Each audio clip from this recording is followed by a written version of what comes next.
छत्रपती शिवाजी महाराज राजस्व समाधान शिबिराच्या निमित्तानं या व्यासपीठावर उपस्थित असलेले मंत्रिमंडळातील आमचे ज्येष्ठ मंत्री, कार्यक्षम मंत्री आणि महसूल मंत्र्यांच्या इतिहासामध्ये सगळ्यात उजवं काम करणारे महसूल मंत्री आदरणीय चंद्रशेखर बावनकुळे साहेब, जिल्हा परिषदेच्या अध्यक्षा अस्मिताताई केंद्रे, विधान परिषदेचे आमदार प्रसादजी लाड, प्रमोदजी जठार, किरण भैया सामंत, शेखरजी निकम, आमच्या नगराध्यक्षा शिल्पाताई सुर्वे, BJPचे अध्यक्ष प्रशांतजी यादव, सतीशजी मोरे, आमचे लोकप्रिय जिल्हाधिकारी मनोजजी जिंदाल, आमचे पोलीस अधीक्षक नितीनजी बगाटे, मुख्य कार्यकारी अधिकारी वैदेही रानडे, व्यासपीठावर उपस्थित असलेले हा कार्यक्रम यशस्वी करणारे सगळेच माझ्यासोबत काम करणारे सर्व जिल्ह्यातील अधिकारी आणि या कार्यक्रमाला उपस्थित असलेले सर्व रत्नागिरीकर बंधू आणि भगिनींनो, मी रत्नागिरी जिल्ह्याच्या वतीनं जिल्ह्याचा पालकमंत्री म्हणून आदरणीय चंद्रशेखर बावनकुळे साहेबांना मनापासून धन्यवाद देतो आणि त्यांचं जिल्ह्यामध्ये स्वागत करतो. मी मगाशी सुरुवातीला उल्लेख असा केला की म्हणजे पूर्वीच्या महसूल मंत्र्यांनी कामं केली नाही तसा माझा दावा नाही, परंतु महसूल विभागामार्फत नक्की महाराष्ट्राच्या जनतेला काय पाहिजे, विभागातल्या जनतेला काय पाहिजे, पण तो कोकण विभाग असेल, विदर्भ असेल, खानदेश असेल, उत्तर महाराष्ट्र असेल, मराठवाडा असेल, त्या जनतेच्या भावना ओळखून घेऊन ज्यांनी काम केलं ते खरोखरच आपले महसूल मंत्री हे नुसता महसूल विभाग चालवत नाहीत, तर ते एवढे संवेदनशील आहेत की जनतेच्या मनात महसूल विभागाबाबत काय आहेत ते करून देण्याचा प्रामाणिकपणानं त्यांनी प्रयत्न केला आहे आणि म्हणूनच म्हटलं की त्यांनी आतापर्यंतच्या महसूल मंत्र्यांमध्ये अतिशय उजवं काम केलेलं आहे. मुख्यमंत्री बळीराजा शेतपाळण रस्ता, बावनकुळे साहेब, हा आमच्या दृष्टीनं अतिशय महत्त्वाचा उपक्रम आहे. आज पश्चिम महाराष्ट्र असेल, विदर्भ असेल, याची भौगोलिक परिस्थिती वेगळी आहे आणि विशेषतः रत्नागिरी, सिंधुदुर्ग आणि रायगड जिल्ह्याची म्हणजे तळ कोकणाची भौगोलिक परिस्थिती वेगळी आहे. आजही यामुळे आमदार निधीतनं असेल, जिल्हा परिषदेच्या सेस फंडातनं असेल किंवा पंचायत समितीच्या सेस फंडातनं असेल, आमच्या दारामध्ये, आमच्या वाडीमध्ये पाखाडी झाली पाहिजे अशा पद्धतीची मागणी करतो. आता पाखाडी हा शब्द कोकणातल्या लोकांना आणि रत्नागिरी जिल्ह्यातल्या लोकांना माहिती आहे. पाखाडी म्हणजे चिऱ्यानं बांधलेली पायवाट आणि ही आमची सगळ्यांची मागणी असताना तुम्ही त्याच्या पुढचा निर्णय घेतला आणि वाडी वस्त्यांवर काँक्रिटीकरणचे रस्ते झाले पाहिजेत म्हणून महाराष्ट्रातला ऐतिहासिक निर्णय झाला आणि गल्लीबोळातले रस्ते हे काँक्रिटीकरण होण्यासाठी मुख्यमंत्री बळीराजा शेतपाळण रस्त्याची योजना ही आपण नुसती आणली नाहीत तर त्याचे पैसे देखील आपण वितरित केलेत. NAच्या परवानगीच्या बाबतीमध्ये जास्त मी बोलत नाही, पण NAची परवानगी देण्यासाठी किती अनंत अडचणी यायच्या हे माझ्यापेक्षा NA करणाऱ्या लोकांना माहिती आहे आणि ती अडचण महसूल मंत्र्यांच्या लक्षात आल्यानंतर त्यांनी ती अट देखील रद्द करून टाकली.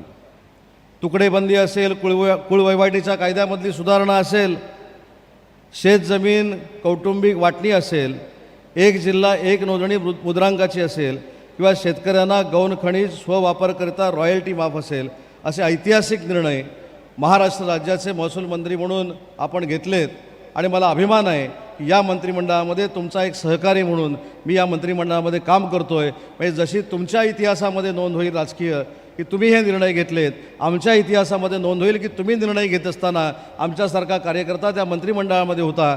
एवढे चांगले निर्णय महसूल मंत्री म्हणून तुम्ही घेतलेले आहेत. आता खरं तर तुम्ही इथे साहेब आलेला आहात. प्रसाद लाड साहेबांनी भाषण करत असताना त्यांची एक व्यथा या ठिकाणी व्यक्त केली, तसे तर माझी पण व्यथा मला इथं व्यक्त करावी लागेल. ते बोलताना असं म्हणाले की तुम्ही प्रदेशाध्यक्ष असताना ते कोकणाचे प्रभारी होते, आता ते प्रभारी नाही, त्याची जाणीव त्यांनी तुम्हाला करून दिलेली आहे.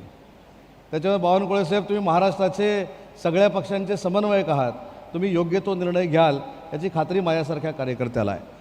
कारण विक्रांतच्या मतदारसंघातलं भाषण विक्रांत साहेबांचं काल ऐकलं आणि साहेब असं म्हणाले की विक्रांतजींच्या पहिल्या वाढदिवसाच्या निमित्तानं म्हणजे मागच्या वाढदिवसाच्या निमित्तानं ते आमदार नव्हते आणि मी भाषणात असं सांगितलं की पुढच्या वाढदिवसाला जेव्हा मी येईन त्यावेळी विक्रांतला मी आमदार करेन असं साहेब तुम्ही आश्वासन हे विक्रांतला दिलेलं होतं. कोकणवासियांची अपेक्षा म्हणून तुमच्या उजव्या बसलेल्या माणसाला देखील काहीतरी आश्वासन द्या, ही माझी आपल्याला मनापासूनची विनंती आहे. पण प्रसाद लाड असतील, प्रमोद जठार असतील, निरंजन डावखरे असतील, आमचे विक्रांत पाटील असतील, हे महायुतीतले विधान परिषदेचे आमदार म्हणून आमच्याबरोबर अतिशय चांगल्या पद्धतीनं काम करत आहेत. आणि चांगल्या पद्धतीनं काम करत असताना विधायक कामं प्रत्येकाच्या मतदारसंघामध्ये म्हणजे कोकणामध्ये झाली पाहिजेत, अशा पद्धतीची मागणी ही कायमस्वरूपी जिल्ह्याचा पालकमंत्री म्हणून या सगळ्यांची माझ्याकडे असते. आणि म्हणून महायुतीच्या सरकारमध्ये काम करत असताना देवेंद्रजींच्या नेतृत्वाखाली असेल, एकनाथ शिंदेसाहेबांच्या नेतृत्वाखाली असेल किंवा सुनेत्रा वहिनींच्या नेतृत्वाखाली असेल, जनतेला जे आवश्यक आहे ते देण्याचा प्रयत्न मंत्री म्हणून आम्ही सगळे करतो आहे. आणि हे करत असताना बावनकुळे साहेब, हा तुमच्या कौतुकाचा सोहळा नाही, परंतु काही गोष्टी जनतेला देखील कळल्या पाहिजेत. मी सुरुवातीला राष्ट्रवादी काँग्रेस पार्टीमध्ये काम करायचो. प्रशासन कशा पद्धतीनं चालवलं पाहिजे हे आम्ही जर कोणाकडनं शिकलो असेल ते स्वर्गीय अजितदादांकडनं शिकलो. आणि आज अजितदादांनंतर प्रशासनावर पकड असलेला नेता म्हणून आम्ही बावनकुळे साहेबांकडे बघतो. हे सांगितलं तर चुकीचं ठरणार नाही. एवढी ताकद चंद्रशेखर बावनकुळे साहेबांच्या कार्यप्रणालीमध्ये आहे. आणि म्हणूनच काही गोष्टीची रत्नागिरी जिल्ह्यासाठी मी बावनकुळे साहेब मागणी करतो. मला खात्री आहे की तुम्ही ही मागणी मान्य केल्याशिवाय इथनं जाणार नाही. आणि तुम्ही जी मागणी भाषणामध्ये मान्य करता त्याचं GRमध्ये रूपांतर होते हे देखील मला माहिती आहे. आणि म्हणून जिल्हाधिकारी कार्यालय जे आमचं सुरू आहे, ॲडमिनिस्ट्रेटिव्ह बिल्डिंग साहेब महाराष्ट्रातली सगळ्यात नंबर 1 ही रत्नागिरीमध्ये होते, आपण बघितली असेल. परंतु साहेब, माझी आपल्याला विनंती आहे, तहसीलदार ऑफिस असेल, प्रांत ऑफिस असेल, ॲडमिनिस्ट्रेटिव्ह बिल्डिंग असतील, याची टेंडर करत असतानाच त्यांच्या फर्निचरची देखील तरतूद झाली पाहिजे. आज 2-3 महिन्यामध्ये हे सगळी इमारत उभी राहणार आहे, पण ही इमारत उभी राहिल्यानंतर त्याच्यामध्ये फर्निचरचीच तरतूद केलेली नाही. तर माझी आपल्याला विनंती आहे की जी महाराष्ट्रातली सगळ्यात चांगली प्रशासकीय इमारत या ठिकाणी उभी राहते त्याच्यामध्ये 20 कोटी रुपयाची तरतूद ही आपण या फर्निचरसाठी करणं आवश्यक आहे. लांजा असेल, राजापूर असेल, रत्नागिरी असेल आणि संगमेश्वर तालुके असतील, आमचा शेखर निकम साहेबांचा तालुका असेल, तुम्ही रागानं बघू नका, तुमचं पण नाव घेतोय, शेखर निकम साहेबांचा तालुका असेल, तर आम्ही एक योजना काढली साहेब गतिमान प्रशासनमधनं. आणि प्रत्येक विभाग स्तरावर सर्कल ऑफिस असलं पाहिजे, तलाठी ऑफिस असलं पाहिजे, ही भूमिका घेऊन आता जिल्ह्यामध्ये आम्ही काम करतो आहे. तर उर्वरित असलेल्या सगळ्या तालुक्यांमध्ये ही कार्यालय करण्यासाठी आपण निधी उपलब्ध करून द्यावा, ही देखील माझी महसूल मंत्री म्हणून आपल्याला विनंती आहे. राजापूर असेल, लांजा असेल, हा भाग देखील समुद्रकिनारी आहे. म्हणजे राजापूर मतदारसंघ, या मतदारसंघाला देखील समुद्रकिनाऱ्याची झालर आहे. तर या ठिकाणी पर्यटक मोठ्या पद्धतीने येतात, मुंबईकरांची कामं देखील मोठ्या पद्धतीनं असतात. आणि म्हणून या ठिकाणी देखील 50-50 कोटी रुपयाच्या प्रशासकीय इमारती असणं ही अतिशय आवश्यक आहे. आणि आता हे सांगत असताना मगाशी मला शेखर सरांनी असं सांगितलं की त्यांचा प्रस्ताव देखील दाखल आहे.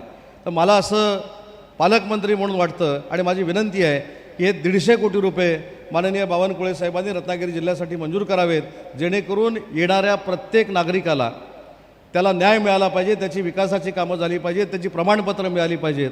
आणि दुसरी महत्त्वाची गोष्ट की चिपळूणचा मी उल्लेख केला साहेब, अजून एक महत्त्वाची गोष्ट आमच्याकडे आहे की छत्रपती शिवाजी महाराजांच्या पदस्पर्शानं पावन झालेली ही भूमी आहे, लोकमान्य टिळकांच्या पदस्पर्शानं पावन झालेली ही भूमी आहे, विदा सावरकरांच्या पदस्पर्शानं पावन झालेली भूमी आहे. त्याच्यामुळं रत्नागिरी जिल्ह्याला अतिशय पवित्र असं स्थान जगाच्या पाठीवर आहे. आणि इथे राजकारणे देखील मोठे होऊन गेले.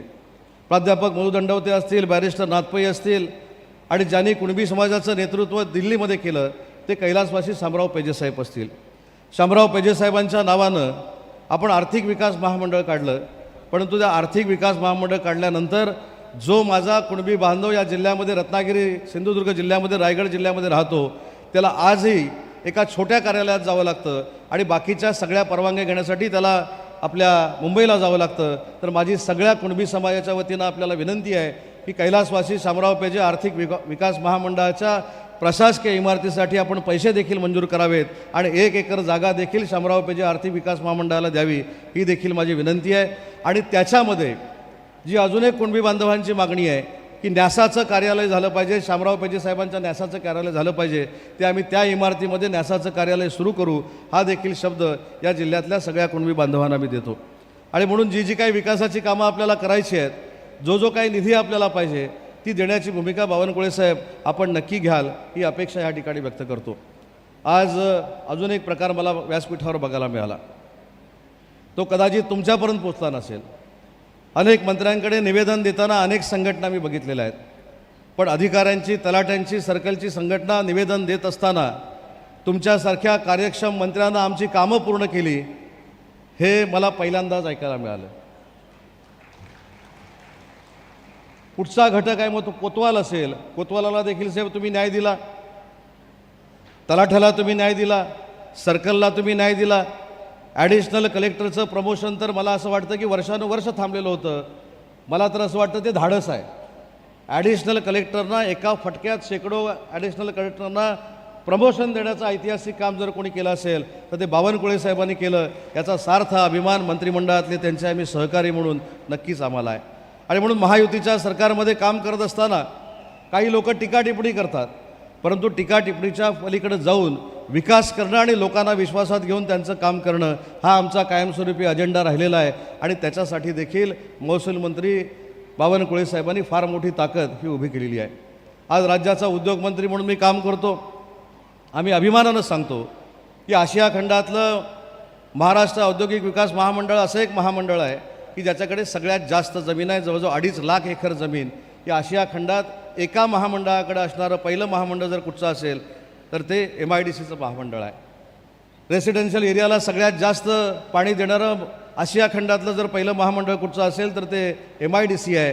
परंतु MIDCला ज्यावेळी जमिनीची कमतरता भासते तर जाहीरपणानं महाराष्ट्राच्या वतीनं बावनकुळे साहेब मी तुमचं कौतुक करतो की तुम्ही शासकीय जमीन देखील रेडी रेकनरच्या भावामध्ये आम्हाला द्यायचा निर्णय घेतला आणि त्याच्यामुळं मोठमोठे प्रोजेक्ट हे महाराष्ट्रामध्ये यायला अतिशय चांगली वाट आम्ही तयार करू शकलो. त्याचं श्रेय देखील तुम्हाला आहे. आणि म्हणून आज रत्नागिरी जिल्ह्यामध्ये तुमचं स्वागत करत असताना एवढंच सांगतो की ज्या ज्या योजना आपण सुरू केल्या आहेत, ज्या ज्या योजनांना आपण ताकद देण्यासाठी प्रामाणिकपणानं सरकारमध्ये प्रयत्न केलेत, त्या योजनांची अंमलबजावणी करणं हे तुमचे सहकार्य म्हणून आमच्या सगळ्यांची जबाबदारी आहे. आज महसूल विभाग हा तसं बघायला गेलं तर छत्रपती शिवाजी महाराजांपासून चालत आलेला विभाग आहे. छत्रपती शिवाजी महाराजांचं स्वराज्य ज्यावेळी स्थापन झालं त्यावेळी देखील महसूल विभाग त्यांच्याकडे होता, गृह विभाग त्यांच्याकडे होता. एवढंच नाही तर व्यापाऱ्यांना उद्योग मिळावा यासाठी रायगड किल्ल्यावर व्यापारी पेठ तयार करणारे छत्रपती शिवाजी महाराज होते. त्याच्यामुळं त्यांचं प्रत्येक खातं हे जसं त्यावेळी महत्त्वाचं होतं त्याच्यातलं महसूल खातं महत्त्वाचं होतं, तेच खातं बावनकुळे साहेब आपल्याकडे आहे. आणि छत्रपती शाहू महाराजांचा देखील उल्लेख मी या ठिकाणी करतो. छत्रपती शाहू महाराजांच्या कार्यकाळामध्ये जी खाती त्यांच्याकडे होती ती सगळी खाती आज महाराष्ट्र शासनाकडे आहेत. त्याच्यामध्ये उद्योग खातं असेल, सांस्कृतिक खातं असेल, महसूल खातं असेल, गृह खातं असेल. त्या 2 राजांचा वारसा घेऊन आपण सरकार चालवतो आहे.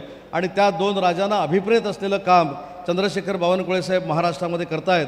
त्याबद्दल पुन्हा एकदा रत्नागिरी जिल्ह्याच्या वतीनं आणि महाराष्ट्राच्या वतीनं मी बावनकुळे साहेबांना मनापासून धन्यवाद देतो. त्यांचं रत्नागिरीमध्ये पुन्हा एकदा स्वागत करतो आणि माझं मनोगत संपवतो. जय हिंद, जय महाराष्ट्र. धन्यवाद.